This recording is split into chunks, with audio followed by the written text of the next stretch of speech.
All gameplay footage in this video was captured on a Ninja Inferno provided by Atomos, capturing gameplay and video footage in 4K resolution in 10-bit up to 60 frames per second and in HDR. For more information, visit atomos.com. About a week prior to uploading this video, I was invited by Microsoft to this really cool top secret lounge area in Culver City to play a near-finished version of Forza Horizon 4. In addition to playing the game for a few hours, I was also allowed to capture footage directly, which is what you'll see here. Obviously, since my time with the game was limited, I'm not going to do a full review now, that'll come later. What I want to do here is give you guys my first impressions of the game and fill you in on a few previously unknown details I learned while I was at this event. By the way, if you want to know even more about Forza Horizon 4, check out the interview I did with Ralph Fulton.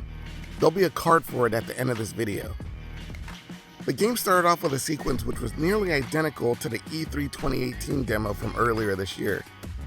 Essentially, you spend the first few minutes of the game driving through all of the different seasons, starting with autumn and ending in summer. The main difference is, unlike the E3 demo, you don't get to pick the car you start off the sequence with. Instead, you're automatically started off with the McLaren Senna, which is totally fine with me. At the end of the sequence is when the real game begins. You'll start off by choosing an avatar from a group of pre-made examples. While I wish there was a full-on avatar editor, I do commend Playground Games here for creating a roster of avatars that are representative of different races, skin tones, and for having a 50-50 gender split. Once an avatar is chosen, that's when you get to actually choose the car you want to start your journey with. For me, I was given a choice between a 2018 Ford Focus RS, the 2018 Audi TTS Coupe, and a 1970 Dodge Charger RT. As I mentioned before, the build I played isn't technically finished, so I'm not sure if these will be the same choices presented to players once the full game is released. For my choice, I decided to go with the Focus RS, and I'm really glad I did. While the Audi TTS is cool and muscle cars are always fun, the Focus RS was the perfect car for exploring the new Great Britain map. Though first I did try a few of the scripted races just to see if anything felt different when it came to physics and play mechanics. I'm happy to report that everything felt just as good as before, if not slightly better. It was definitely easier for me to get a handle on the car on different terrains, but I'm not confident enough to say that it's because of the revamped physics or if it was because our driving assist turned on. I'll know better once I get the game in for a review. Once I got a few races under my belt, I did some exploring. One of the first things I noticed while driving around is just how damn pretty this game is. The environment really emphasizes how good the lighting effects are. The colors were also incredibly vivid. Although I should mention that I was playing on a very high-end Samsung 4K HDR screen, so obviously depending on your display setup, your results may vary. That actually brings me to one of the big scoops I got while I was at this event.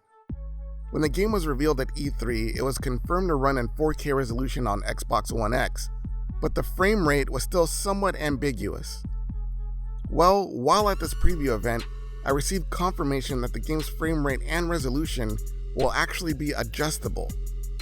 On Xbox One X, players can choose between Quality Mode, which will run the game at 4K resolution but at 30 frames per second, or Performance Mode, which will lower the resolution to 1080p but boost the frame rate to 60 frames per second.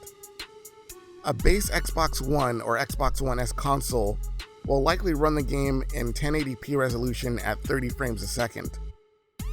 Alright, let's get back to the map.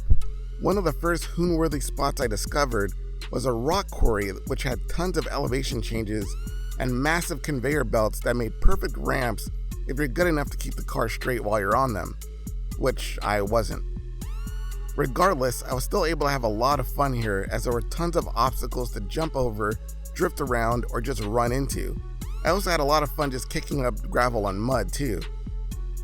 After some further exploring, I found an airstrip which was very clearly set up for drag racing, although the actual drag racing strip was kinda short. On the bright side, there were some crazy jumps in the immediate vicinity, including one that actually encouraged barrel rolls.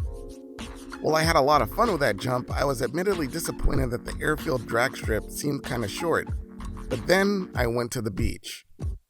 Yes, if you venture all the way to the east coast of the map, you will find a beach, and on that beach is an absolutely massive drag strip right next to the water. Not only did it look amazing, it had plenty of space to do top speed testing. There are also lots of sand dunes nearby to play with as well. And that isn't even all the spots I discovered during my time with the game, but you'll see more of that in other videos coming up on the channel. I will say that it seems like there may be an endless amount of cool location discoveries to make, and I'm looking forward to digging up more. After doing some exploring, I decided to continue the narrative, which led me to my first showcase event, and it was a pretty cool way to start off. Basically, you get hired as a stunt driver for a film that's shooting near the Horizon Festival. Next thing you know, you're driving a Bugatti Chiron while a Harrier jet flies overhead, and it all ends with an insane jump. And that was just the first showcase. When it comes to customization, I couldn't really do much. In fact, most of it was locked off for the build that I was playing. However, since I had the Ford Focus RS, I did get to purchase the Forza Edition wide body kit for it, and it looks incredible. It seems that the default Forza kits are finally starting to get more elaborate, though I don't think all the cars will quite get the same treatment. Though this particular kit is a great taste of things to come. I think it's only a matter of time before someone makes a real-life version of this thing. Alright, this is getting kinda long, so I'll end it here. For more Forza Horizon 4 videos, just check out the Forza Horizon 4 playlist on this channel. This would be a good time to subscribe if you haven't already, and if you are a subscriber, thank you, it really means a lot. Also, don't forget to click the notification bell so that you know when a new video goes up. You can also follow us on Twitter, Instagram, and Facebook at MotorWorldHype. Thanks for watching.